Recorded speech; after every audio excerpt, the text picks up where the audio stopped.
ታላላቅ የአውሮፓ ክለቦችን የተመለከተ ወቅታዊና ዕለታዊ ጥንቅሮችን ከምታደምጡበት የዩቲዩብ ቻናላችን የመረጃ ሰዓታችን ላይ ትገኛላችሁ።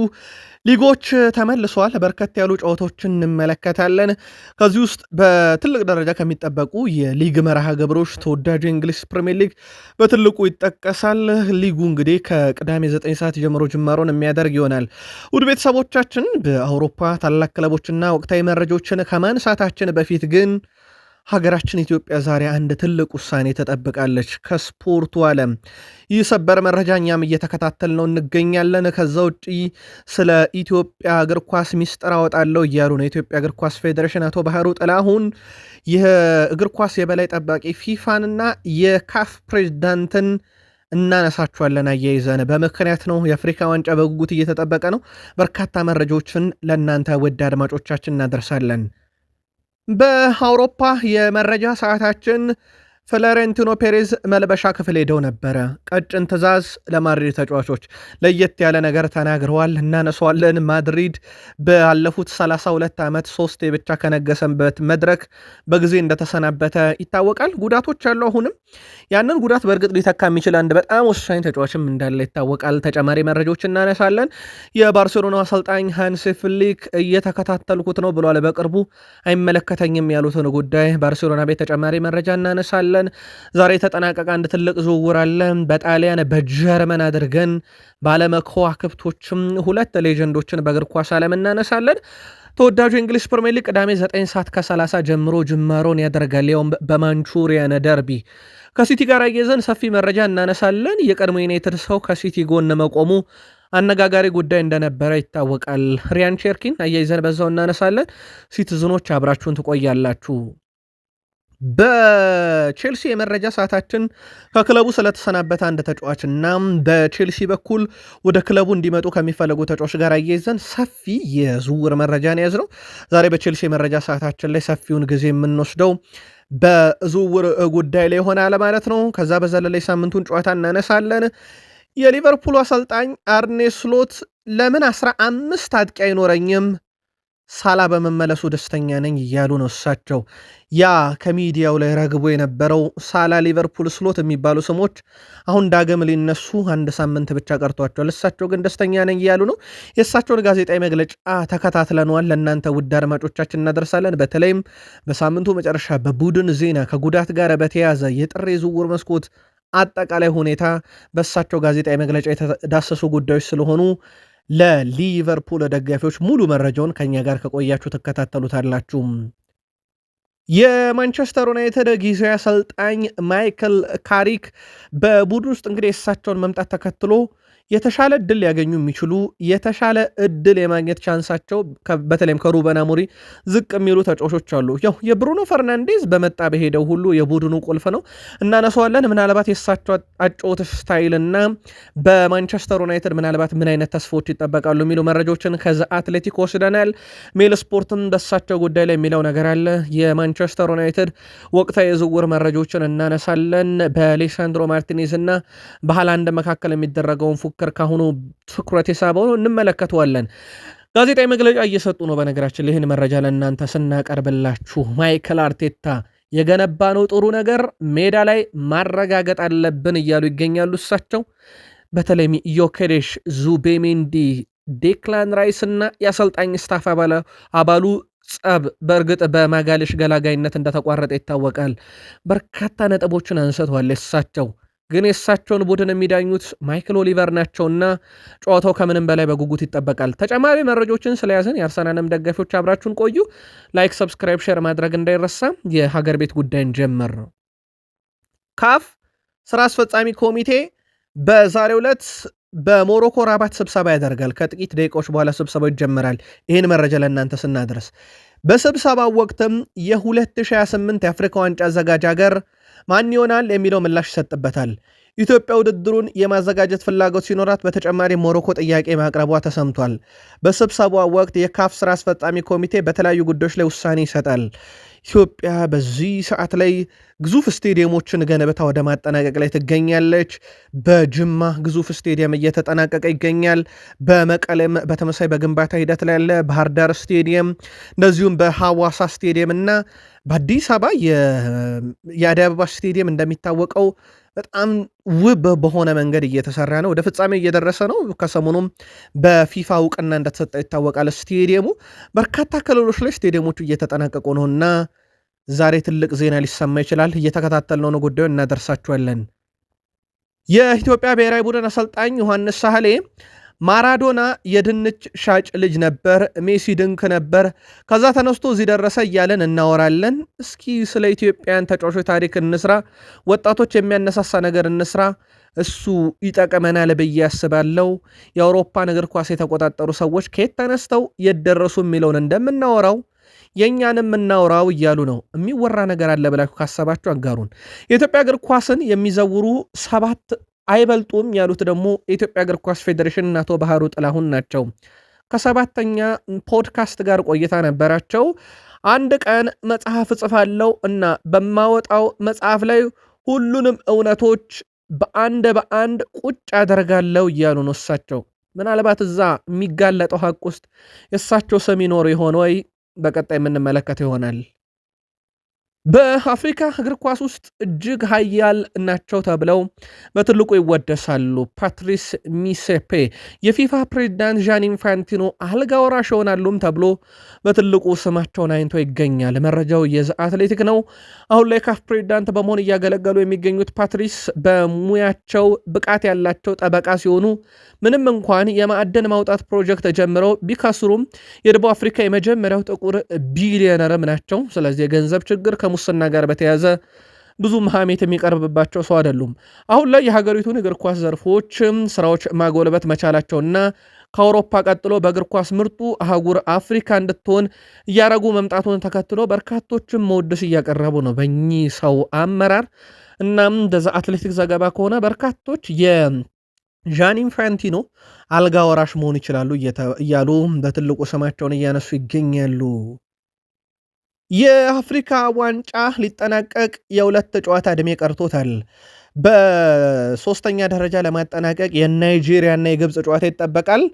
የዓለምን ትኩረት የሚስበው ግን የእሁዱ ጨዋታ ነው። ሴኔጋል ከአዘጋጇ ሀገር ሞሮኮ የሚያደርጉት ጨዋታ ነው። ይህ ጨዋታ በትልቁ ይጠበቃል። ሞሮኮ ራሱ አዘጋጅ ናት። ሴኔጋል በቅርቡ የዋንጫው ባለቤት ነበረች። የሳዲዮ ማኔ በነገራችን ላይ የመጨረሻው የአፍሪካ ዋንጫ ነው። እናም ሴኔጋል ከሞሮኮ የሚያደርጉት የእሁድ ጨዋታ በብዙ መንገድ እንዲጠበቅ እያደረገም ይገኛል።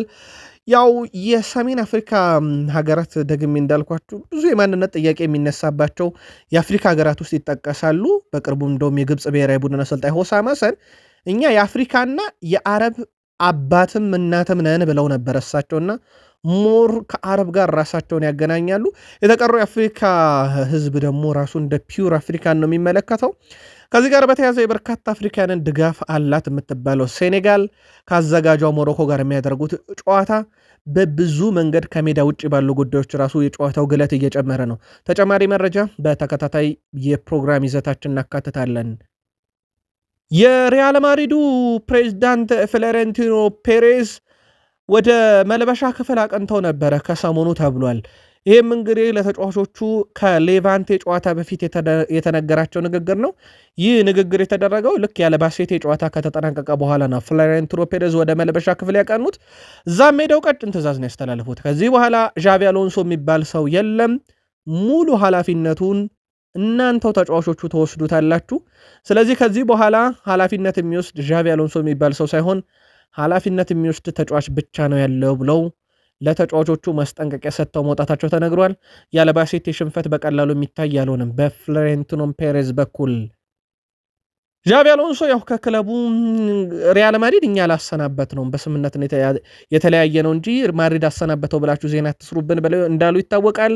የስንብቱ ጉዳይ ምናልባት ወደፊት እየጠራ ይመጣል። በስምነት ነው የተለያዩት፣ አባረውት ነው ወይስ ራሱ መልቀቂያ ያስገብቶ ነው የሚለው ወደፊት እየጠራ ይመጣል። ማድሪድ እኛ ላሰናበት ነው በስምነት ነው የተለያየ ነው ብለዋል። ግን እንደ አጠቃላይ እሱ ከሪያል ማድሪድ ጋር ግን በየትኛው መንገድ ከተለያየ በኋላ ቀጣይ ስራውን በተመለከተ አሁን ፋብሪዚዮ ሮማኖ አንድ ጥንቅር ይዞ ወጥቷል።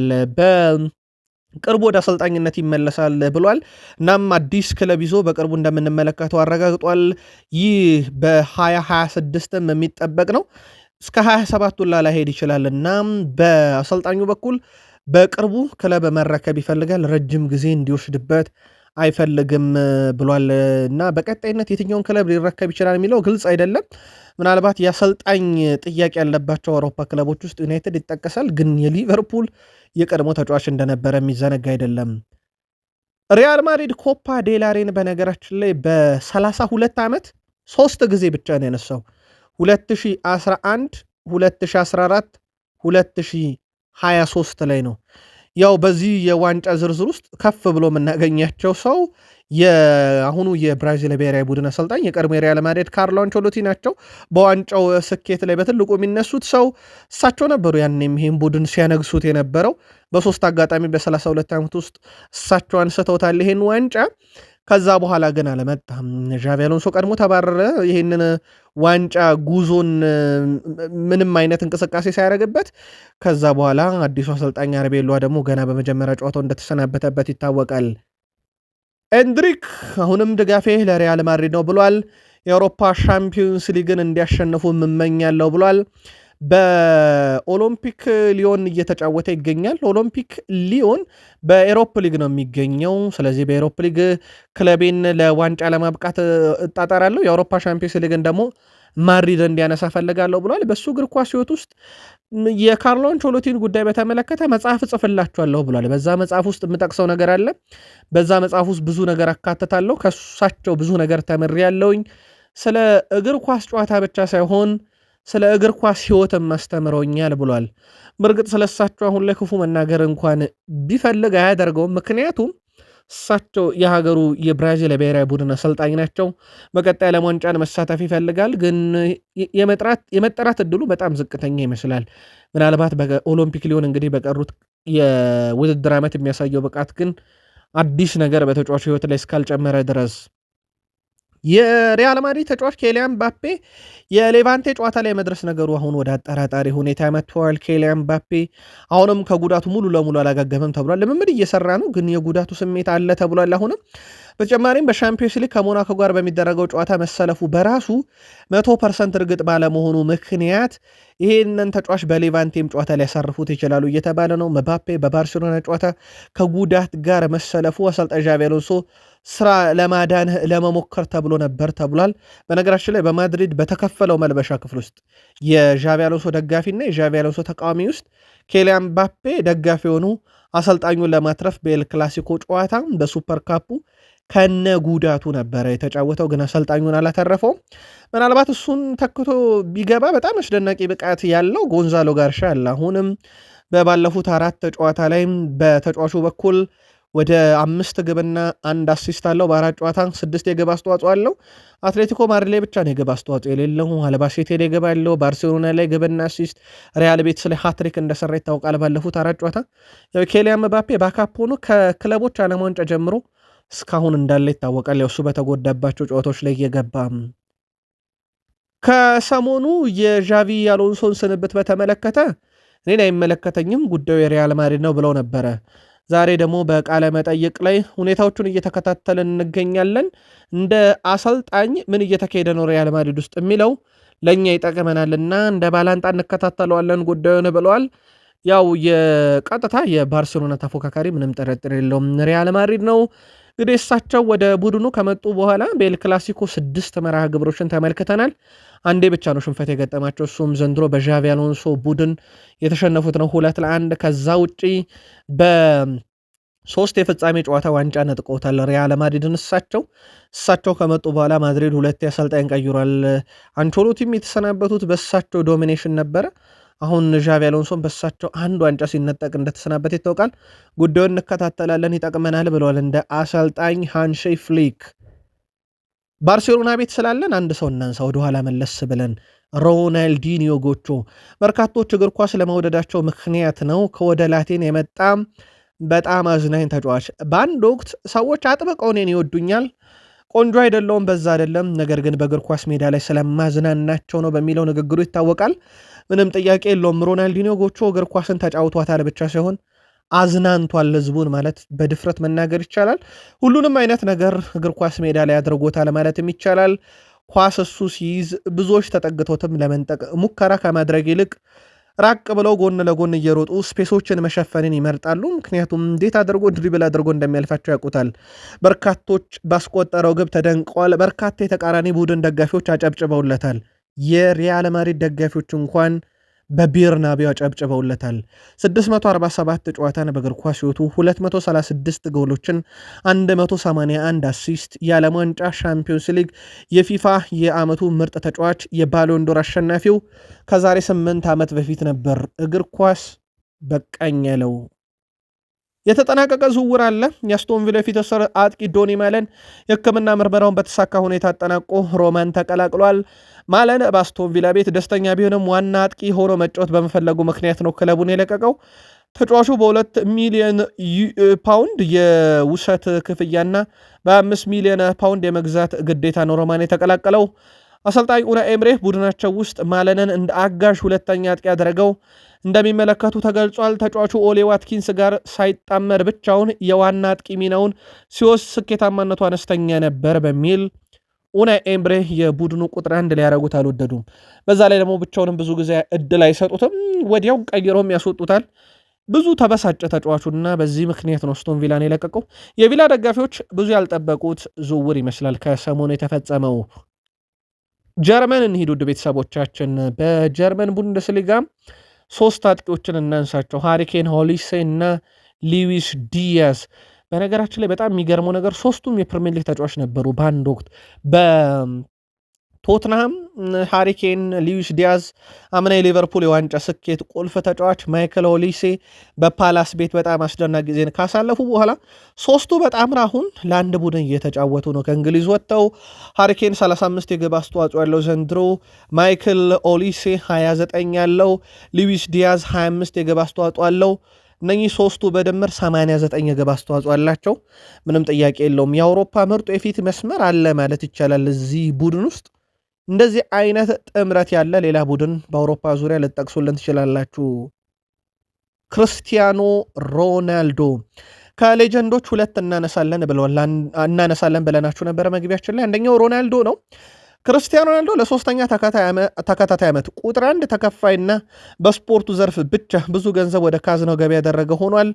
ከ28 ሀገራት ከተውጣጡ 100 ከፍተኛ አትሌቶች ነው ሮናልዶ $260 ሚሊዮን በዓመቱ በማግኘት አንደኛ ድል የተቀመጠው። ከሱ ቀጥሎ ካርሎ አልቫሬዝ ቦክስ ነው፣ የሜክሲኮ ተፋላሚ ነው። ሊዮኔል ሜሲ እግር ኳስ ተጫዋች ነው፣ 3ኛው ሆኗል። ሁዋን ሶቶ ቤዝቦል ተጫዋች ነው፣ ዶሚኒካ ሪፐብሊክ ዜግነት አለው። ሌብረን ጆንስ ቅርጫት ኳስ ተጫዋች አሜሪካዊ፣ ከሪም ቤንዜማ እግር ኳስ ተጫዋች ፈረንሳዊ ቀጥሎ ይገኛል። ስቴፈን ካሪ 7ኛ ነው፣ ቅርጫት ኳስ አሜሪካን ተጫዋች ነው፣ 7ኛ ከፍተኛ ገቢ ያገኘው ሆኗል። ሾይ ኦሃታ ቤዝቦል ጃፓን 8ኛ ተቀምጧል። ኬቨን ዱራንት ቅርጫት ኳስ ተጫዋች ነው አሜሪካዊ 9ኛ። ጆን ራህም ጎልፍ ተጫዋች ነው ስፔናዊ ነው 10ኛ ተቀምጧል። ክርስቲያኖ ሮናልዶ ግን ከስፖርቱ ዘርፍ በ2025 ከፍተኛ ገቢ ያገኘ ስፖርተኛ ሆኖ አጠናቆታል። ሌላ ሌጀንድ እናንሳ፣ ቴሪ ዳንኤል ሄነሪ። ይህ ተጫዋች በፈረንሳይ እግር ኳስ ራሱን በደንብ አሳይቷል፣ በተለይ በሞናኮ። ከዛ ጁቬንቱሶችን ማርኮ ዩቬንቱስ፣ ከዛ በኋላ አርሰን ቬንገር ወደ አርሰናል አስኮበለሉት። በባርሴሎናም ተጫውቷል። በእርግጥ በአውሮፓ ትልቅ ክለቦች ውስጥ የዛሬ 27 ዓመት ልክ በዛሬዋ ቀን በፈረንሳይ ምድር የመጨረሻ ጨዋታውን ለሞናኮ ያደረገበት ቀን ነበርና የፍራንስ ሊግ በኦፊሻል ገጻቸው ሌጀንዳችን ልክ በዚች ቀን ነበር ጥሎን ወደ ዩቬንቱስ የሄደው ብለዋል። አርሰናል ቤት ደግሞ የሱም የማይረሳ ታሪክ የተጻፈበት ነበረ። በዚሁ ወደ ፕሪሚየር ሊግ መረጃ እንሻገር ውድ ቤተሰቦቻችን። ተወዳጁ የእንግሊዝ ፕሪሚየር ሊግ ቅዳሜ 9 ሰዓት ከ30 ማንቸስተር ዩናይትድ ከማንቸስተር ሲቲ፣ ቅዳሜ ምሽት 12 ሰዓት ቼልሲ ከብሬንትፎርድ፣ ቅዳሜ ምሽት 12 ሰዓት ሊቨርፑል ከበርንሌ፣ ቅዳሜ ምሽት 2 ሰዓት ከ30 ተርፍ ሙር ላይ ሲቲ ግራውንድ ላይ ኖቲንግሃም ፎረስት ከአርሰናል የሚያደርጓቸው ጨዋታዎች በትልቁ በ22ኛ ሳምንት ከሚጠበቁ መርሃ ግብሮች ውስጥ ነው። ከቢግ 6 ክለቦች 2 እርስ በርሳቸው ይፋለማሉ። የትኛውን ጨዋታ ለማየት ግን ሰዓት አልደርስ ብሏቸው አልጻፉልን። በተለይም ቅዳሜ የሚደረጉ አብዛኞቹ ትልቅ ጨዋታ ቅዳሜ ስለሚደረጉ የትኛው ጨዋታ አልደርሳላችሁ በሐሳብ መስጫ ሳጥናችን ላይ ጻፉልን። በክለቦቹ ዙሪያ ጋዜጣዊ መግለጫ እየተሰጠ ስለሆነ እጃችን ላይ የደረሱትን ለእናንተ ውድ አድማጮች በማድረስ የፕሪሚየር ሊግ መረጃችንን እንቀጥል። ቅዳሜ ምሳ ሰዓት ጨዋታ ካለባቸው ክለቦች ውስጥ አንደኛው ማንቸስተር ሲቲ ነው።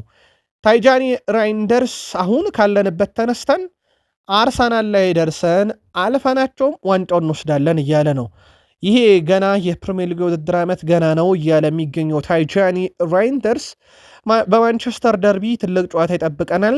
አሁን እኛ ለዋንጫ ፉክክር ውስጥ አለንና እያንዳንዱን ጨዋታ እንደ ፍጻሜ እንመለከተዋለን። እኛ በአርሰናል የተወሰደብንን ብልጫ ጥብበን ዋንጫውንም መንጠቅ እንችላለን እያለ ይገኛል። ስለዚህ ከማንቹሪያን ደርቢ ጀምሮ ጨዋታዎችን እያሸነፍን እንቀጥላለን ብሏል። በማንቸስተር ዩናይትድ በኩል አዲስ አሰልጣኝ መቅጠራቸው ጥሩ መነቃቃት ሊፈጥርላቸው ይችላልና ጨዋታውን በጥንቃቄ እንመለከተዋለን ብሏል። ትኩረቱ ግን ያለው አርሰናል ላይ ደርሰን አርሰናልን መብለጥ ላይ ነው ብሏል። ከዚህ ጋር በተያያዘ ግን የዩናይትድ ደጋፊዎችን በጣም ያበሳጭ አንድ ጉዳይ አለ። በማንቹሪያን ደርቢ ጨዋታ ላይ ኒኪ በት ይባላል የቀድሞ የዩናይትድ ተጫዋች ነው፣ ግን ድጋፉን የገለጸው ለሃላንድ ነው። ከሌሳንድሮ ማርቲኔዝ ጋር በሚደረገው ፉክክር ሃላንድ ማርቲኔዝን ይበልጣል፣ ጨዋታው ላይም አሸናፊነቱን ይወስዳል ካለ በኋላ በርካታ ዩናይትድያን ቁጣቸውን እየገለጹ ነው። ያስቆጣቸው ጉዳይ ደግሞ መባሉ ሳይሆን የተባለው በቀድሞ ተጫዋቻቸው መሆኑ ነው። የሃላንድና የሌሳንድሮ ማርቲኔዝ ፉክክር ግን በትልቁ ይጠበቃል። በዚህ የውድድር ዘመን በፕሪሚየር ሊጉ ፔናልቲ ወይም ፍጹም ቅጣት ምትን ሳያካትት በትንሽ ደቂቃ ብዙ የግብ ተሳትፎን በማድረግ አንደኛ ደረጃ ላይ የተቀመጠው ሪያን ሼርኪ ሌላ በጨዋታው ላይ የምንጠበቀው ተጫዋች ነው። በነገራችን ላይ በዚህ ውድድር ዓመት በትንሽ ደቂቃ ያለ ፍጹም ቅጣት ምት 15 የግብ ተሳትፎ አለው። ይህ ትልቅ የሚባል ቁጥር ነው። ውድ ቤተሰቦቻችን እንደ አጠቃላይ ከሃላንድም ከነ ጋብሪኤል ማርቲኔሊም የተሻለ ቁጥር ነው የሱና ከደቂቃዎቹም ከፍጹም ቅጣት ምትም ውጪ በርካታ የግብ አስተዋጽኦ በመያዝ ማለት ነው። ስለዚህ የሪያን ሼርኪ 81 ደቂቃ ይፈጅበታል። በነገራችን ላይ ግብ አስተዋጽኦ ለማበርከት ሃላንድ 89 ደቂቃ፣ ጋብሪኤል ማርቲኔሊ 102 ሶስተኛ ነው፣ ሌሳንድሮ ትሮሳርድ 107 አራተኛ፣ ከዛ ሁጎ ኤኪቲኬ 5ኛ፣ ኤሜናኖ ቡዋንዲ አስቶን ቪላው ተጫዋች 6ኛ፣ ሃርቬ ባርነስ 7ኛ፣ ሃሪ ዊልሰን 8ኛ፣ አንቶኒዮ ሴሜኔዝ 9ኛ፣ ኢጋር ቲያጎ 10ኛ ናቸው። እነኚህ ትንሽ ደቂቃ የሚፈጅባቸው ያለ ፍጹም ቅጣት ምት ብዙ የግብ አስተዋጽኦ ለማበርከት ነው። ቦናኖንቴ ቼልሲን እንደለቀቀ ይታወቃል። ያው መዳረሻው ሊድስ ዩናይትድ ነው። የውሰት ውሉ በስምነት ከቼልሲና ከብራይተን ጋር በተደረገ ውይይት ከተቋረጠ በኋላ ነው። ቦናኖንቴ በቼልሲ 8 ጨዋታ ተጫውቷል። 3 የግብ አስተዋጽኦ ያለው ያው አዲሱ አሰልጣኝ እቅዳቸው አካል ካልሆነ በኋላ እና በማሬስካም ስር ጨዋታ አላገኘም። ብዙ እድል ክለቡን ለቆ ሄዷል። ምናልባት ፓልመር ብዙ የጉዳት ሁኔታ ነበረና በዛን ወቅት በጣም እንደ ጠቃሚ ወይም እንደ ባካፕ ታይቶ የመጣ ተጫዋች ነበር፣ ግን እድሎችን ሳያገኝ ሄዷል። ሌላው ከቼልሲ ጋር በዝውውር የሚነሳው ጉዳይ ቼልሲ በፍራንስ ሊጋ ከቱሉዝ ጋር ጥሩ ጊዜን እያሳለፈ የሚገኘውን የማል ተከላካይ ቻርሊ ክሪስዌልን እየተከታተሉ ተብሏል። የተጫዋቹ ዕድሜ ገና 23 ዓመቱ ነው።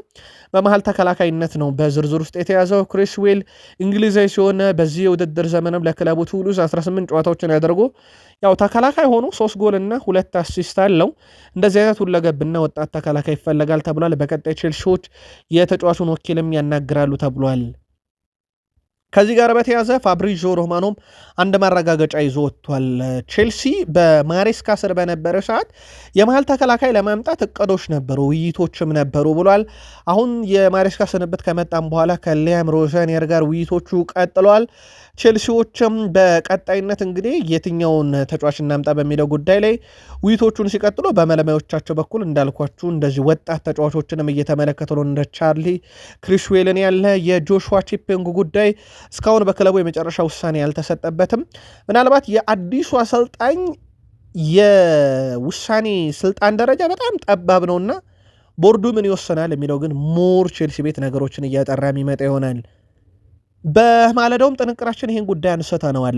ቼልሲ ኤሊዮት አንደርሰን ፈላጊ ነው። አዳም ዋርተን አለ፣ የዩናይትዱ ኮቢ ሜኖ አለ።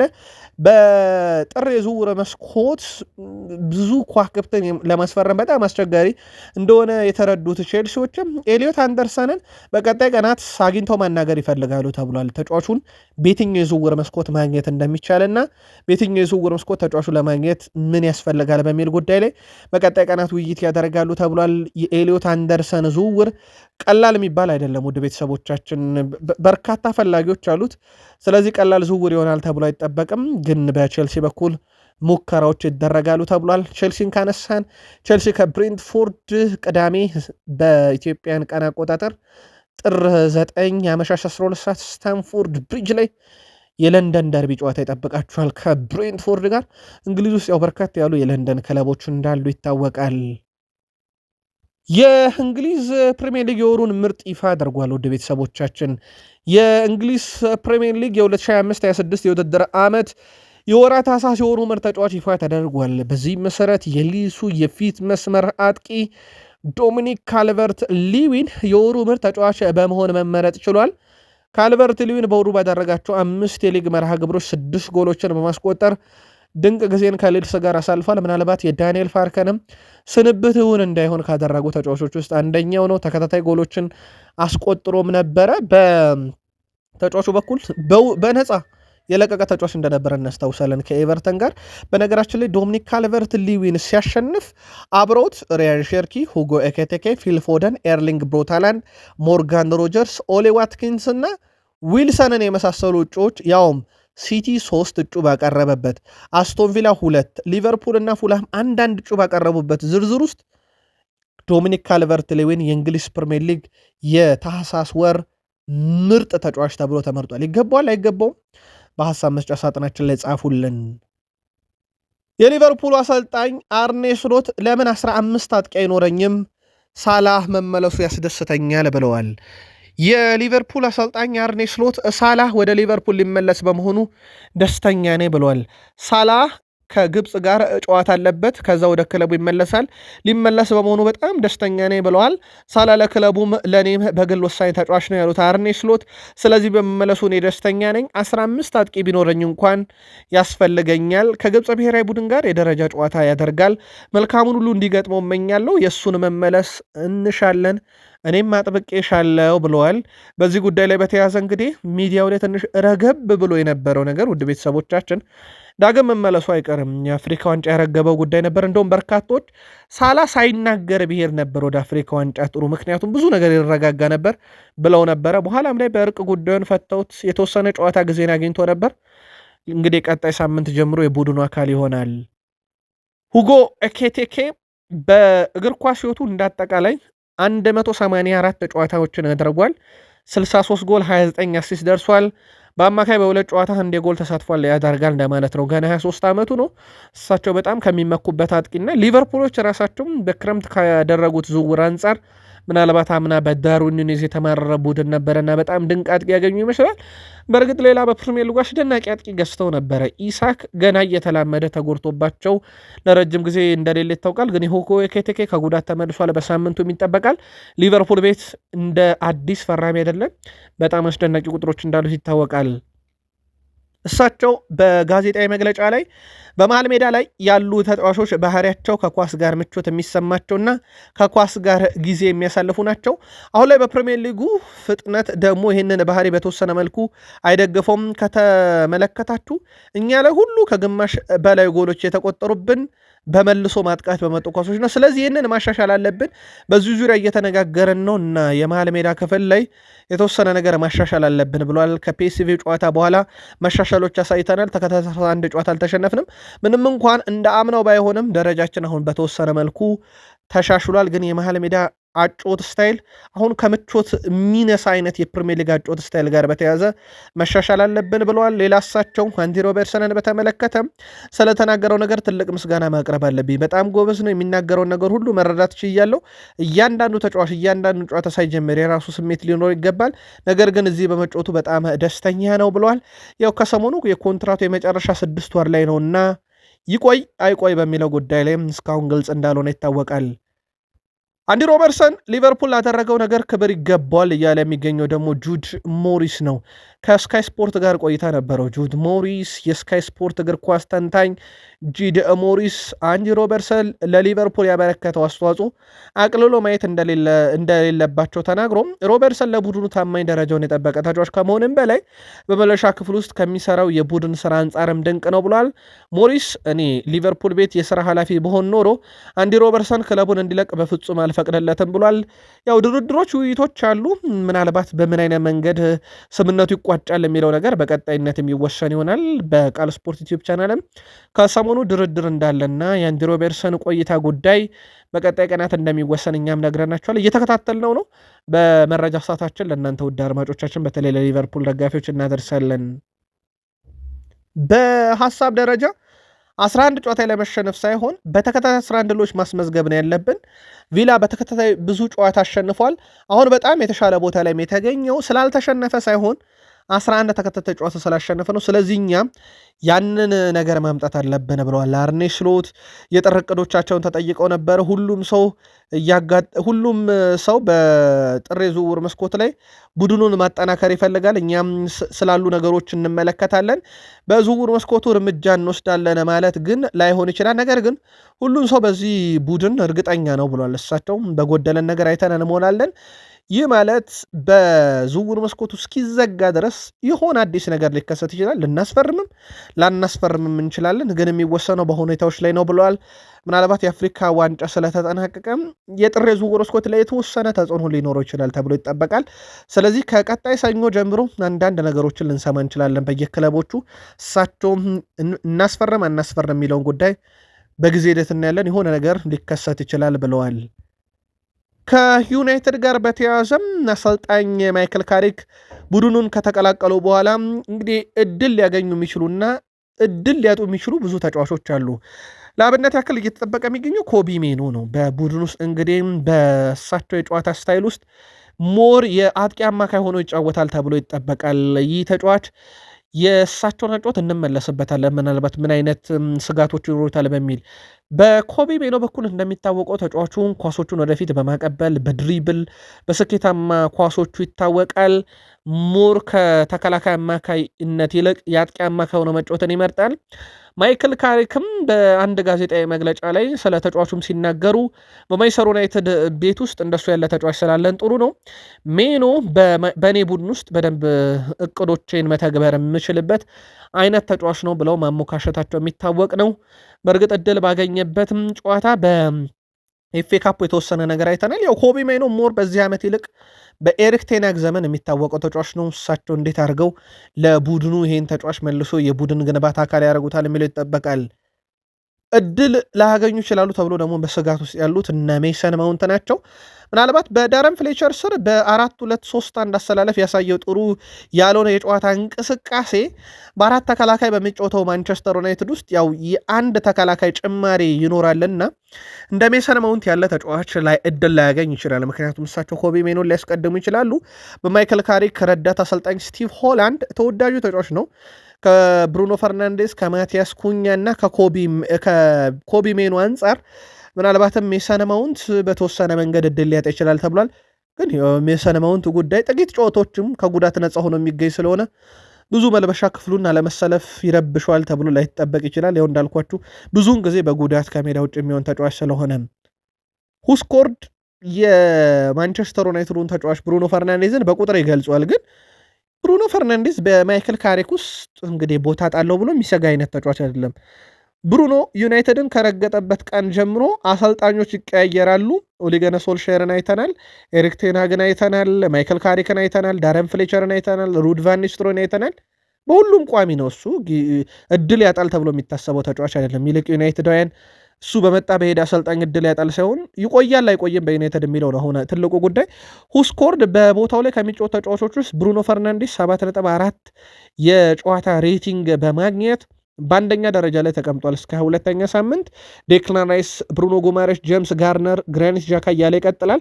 ያው የእሱ የቡድን ውስጥ ተጽዕኖ እንዴት ከፍ ያለ እንደሆነም አንደኛው ማሳያ ነው። የካሪክ ቡድን ምናልባት እሳቸው በሻምፒዮንሺፕ ይዞት ከነበረው ቡድን አንጻር በጣም የሚያጠቃ ቡድን ነው። ኳስን ፖሰስ ያደርጋል፣ በፍጥነት ግን ወደ ማጥቃት ቀጠና መሄድ ይወዳል። ምናልባት የፈርጊን የጨዋታ ስታይል መድገም ይፈልጋል። ያ አሁን ለበርካቶች ስጋት የሆነው ልምድ ያለው በጣም ረጅም ጊዜ በፕሪሚየር ሊግ የተጫወተና በአውሮፓ ውስጥም ልምድ ያለው ተከላካይ ማቲያስ ዴላይትም ይሁን ማጓየር በቡድን ውስጥ አሁን የሉም። ማጓየር፣ ማቲያስ ዴላይት ለዚህ ጨዋታ ተስማሚ ይሆናሉ የሚለው ነገር በራሱ ቢኖሩ ትልቅ ጥያቄ የሚያስነሳ ነው። በተጨማሪም እንደ ዮሮ እና ሄቨን ያሉ አማራጮች አሁንም እያደጉ ያሉ ገና ወጣቶች ናቸውና እሳቸው በጣም የሚያጠቃ ቡድናቸው በመልሶ ማጥቃት ተጋላጭነቱ ለበርካቶች ስጋት ነው እየተባለ ነው። ግን ይህ አጨዋወት ስታይላቸውን ከስጋት ነፃ የሚያደርገ ተከላካይ ብቻ ሳይሆን የ6 ቁጥር ሚናን ወስዶ የሚጫወተው ተጫዋች እንግዲህ በቡድን ውስጥ አሁን ላይ የሚጠቀሰው ወይ ማኑኤል ኡጋርቴ ነው ወይ ደግሞ ካዘሜሮ ነው። ሁለቱ ደግሞ በጣም ፈጣን ተጫዋቾች አይደሉም። ከእንደውም ከሰሞኑ ሪዮ ፈርዲናንድ አማካኝ ስፍራውን ተጫዋች ኡጋርቴን በተመለከተ የጠበቅኩትን ያህልና የሳልኩትን ያህል ያልሆነ ተጫዋች ነው መምጣቱ ደስ ያለኝ፣ ግን ምንም ተስፋ ያልሰጠኝ ተጫዋች ማለቱ ይታወቃልና ምናልባት የማይከል ካሪክ ቡድን እዛ ቦታ ላይ በጣም ጥንቃቄ የሚያስፈልገው ይመስላል። መረጃው የዘ አትሌቲክ ነው። በማይከል ካሪክ መምጣት ቡድን ውስጥ እንግዲህ የተወሰኑ የሩበን አሞሪም ስንብት በተመለከተ የተወሰኑ ግርግሮች ነበሩ። አሁን ላይ መልበሻ ክፍሉ መረጋጋቱ ተነግሯል። እንግዲህ እሳቸው ቡድኑን እያነቃቁትም ነው ተብሏል። በልምምድ ማዕከሉም ላይ እየወሰዱ ባሉ ስልጠና ተጫዋቾቹ ደስተኛ ናቸው። እነ አሌክሳንድሮ ማርቲኔዝ በቡድን ውስጥ እንግዲህ እሳቸው አሁንም ቁልፍ ተጫዋች ሆነው ይጠበቃሉ። ከዛ በዘለለም በማንቸስተር ዩናይትድ በኩል ወጣት ተጫዋቾችን እንዴት ይጠቀማሉ የሚለው እንዳለ ሆኖ የቶቢ ኮይለር ጉዳይ ግን አሁንም ክለቡን በውሰት ሊለቅ የሚችልበት ትልቅ እድል አለ እየተባለ ነው። ቶቢ ኮይለር በውሰት ለማስፈረም ሃል ሲቲ አሁንም ጥያቄ እያቀረቡ ነው። ተከታታይ መረጃችን ላይ ጉዳዩን ለእናንተ ውድ አድማጮቻችን እናጠረዋለን። የማይክል አርቴታ ጋዜጣዊ መግለጫ እጃችን ላይ ደርሷል። መግቢያችን ላይ ጋዜጣዊ መግለጫ እየሰጡ ነው ብያችሁ ነበረ። የመድፈኞቹ ዋና አሰልጣኝ ማይክል አርቴታም ከኖቲንግሃም ፎረስት ጨዋታ በፊት ጋዜጣዊ መግለጫ ሰጥተዋል። ለአርሰናል ደጋፊዎች ግን በትህትና ልንነግራችሁ የምንወደው ነገር ይህ የምናቀርብላችሁ ጋዜጣዊ መግለጫ ከእሳቸው ያገኘነው ብቻ ነው። ብዙ ጊዜ እሳቸው ጋዜጣዊ መግለጫ ቡና ጨዋታው ላይ የሚፈጠረው ነገር በጣም የተለያየ ስለሆነ በርካቶችም እየተናደዱባቸው እንደሆነ ይታወቃል። በነገራችን ላይ ግዙፍ የሚዲያ ተቋማት እነ ስካይ ስፖርት እነ ቢቢሲ ጭምር በእሳቸው ጋዜጣዊ መግለጫ እየተማረሩ ነው። ምክንያቱም ግልጹን አይነግሩንም በሚል። ለማንኛውም እሳቸው ያሉትን ቃል በቃል እንንገራችሁ። ዮኬሬሽ እኛ የምንፈልገው ደረጃን ያውቃል፣ እኛ ከሱ የምንጠብቀው ደረጃ ላይ መድረስ ይፈልጋል ብለዋል። ማርቲን ዙቢሜንዲ በጣም ትሁት ተጫዋች ነው፣ በአርሰናል ውስጥ በሁሉም ሰው የሚከበር ተጫዋች ነው ብለዋል።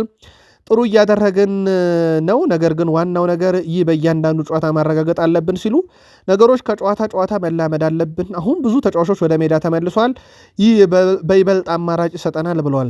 አሰልጣኝ ማይክል አርቴታ በንግግራቸው ወቅት በቡድን ውስጥ አዲስ ጉዳት አልገጠመኝም ብለዋል። ከጉዳት የተመለሱ አለ ወይ ሲባሉ እሳቸው ነው ይሄን ያሉት። የሕክምና ቡድን አባላቱን ጠይቄ ነግራቸዋለሁ ብለዋል። ስለዚህ የተመለሰ ተጫዋች ስለመኖሩ እሳቸው ፍንጭ አልሰጡም። አዲስ ጋዜጣዊ መግለጫ ላይ ካገኘን ግን ለአርሰናል ደጋፊዎች እንደወረደ እናደርሳቸዋለን። ሌላው ከሰሞኑ በራይስ እና በአልበርት ስቲቭ በንበርግ በኩል ጸብ ተፈጥሮ ነበረ በመልበሻ ክፍሉ መውጫው ላይ። በሁለቱ መካከል የተፈጠረውን ጸብ ያው በማረጋጋት ሂደት ጋብርኤል ማጋሌሽ ትልቁን ድርሻ ተወጥቷል። በስተመጨረሻም ከጨዋታው መጠናቀቅ በኋላ ከቼልሲ ጨዋታ ዕለት ነው በነገራችን ላይ ተቃቅፈው ሁለቱን ተመልክተናል። የማይክል አርቴታ የአሰልጣኝ ስታፍ አባል እንደሆኑ ይታወቃል። አሁን ሁሉም ሰላም ነው ብለዋል ማይክል አርቴታ። የእንግሊዙ አሰልጣኝ ቶማስ ቱሄል ሁሉም ተጫዋች ለብሔራዊ ቡድን ለመጠራት ጥሩ ማህበራዊ ክህሎት ሊኖረው ይገባል ስለማለታቸውም ሲጠየቁ ከቶማስ ቱሄል ጋር ሙሉ ለሙሉ እስማማለሁ። ይህ በጣም አስፈላጊ ነገር ነው። ቡድኑን ለመደገፍና የጨዋታ አካል ባትሆን እንኳን የተለያዩ ሚናዎችን በመልበሻ ክፍል ውስጥ መጫወት አለብህ ብለዋል ማይክል አርቴታ። ስለሚገጥሙትም ቡድን ተጠይቀው ነበረ። በኖቲንግሃም ፎረስት በኩል ጠንካራ ቡድን ይጠብቀናል። ሻንዳይችን ምርጥ አሰልጣኝ ነው፣ ድንቅ ስራን እየሰራ ነው፣ ከባድ ጨዋታ ይሆናል ሲሉም ተናግረዋል። ይህ ጨዋታ ምናልባት ኖቲንግሃም ፎረስትን መግጠሙን እንዳለ ምንም ጥያቄ የለውም። የፕሪሚየር ሊግ የትኛውንም ቡድን መግጠም ጠንካራ ጨዋታ ነው። የአርሰናል ደጋፊዎች አሁንም ድረስ ያልተዋጠላቸው የማይክል ኦሊቨር ጉዳይ ነው። እሳቸው ናቸው ጨዋታውን የሚመሩት። ውድ ቤተሰቦቻችን ማይክል ኦሊቨር የመሃል ሜዳ ዳኛ ናቸው በኖቲንግሃም ፎረስት እና በአርሰናል ጨዋታ። ረዳት ዳኞች ስቱዋርት በርት እና ጄምስ ማንዌሪንግ ናቸው። በአራተኛ ዳኝነት ቶም ክሪክ አሉ። በቫር ዳኝነት ዳረን ኢንግላንድ ይመሩታል። ረዳት ቫር ላይ ደግሞ እንስት ናት፣ ሲያን ሜሲ ኢላንስ ትባላለች። እነኛ አልቢትሮች ይመሩታል። የአርሰናል ደጋፊዎች ማይክል ኦሊቨርን መቼም የሚረሷቸው አይመስልም። በተለይም በሳቸው የዳኝነት ጉዳይ ላይ ዊሊያም ሳሊባ ስለ ቪክተር ዮኬሬሽ በተመለከተም ባለፈው ውድድር ዘመን ከእሱ ጋር በተቃራኒው ስለተጫወትኩ የእሱ ጥራት አውቀዋለሁ። ከእሱ ጋር መጫወት በጣም ከባድ ነበር። ጎል ማስቆጠሩን እንደሚቀጥል እርግጠኛ ነኝ። እሱ አሁንም ቡድን ውስጥ እያደረገ ባለው ነገር እኛ በጣም ደስተኞች ነን ብሏል። የቼልሲ ጨዋታ ላይ ግብ አስቆጥሯል።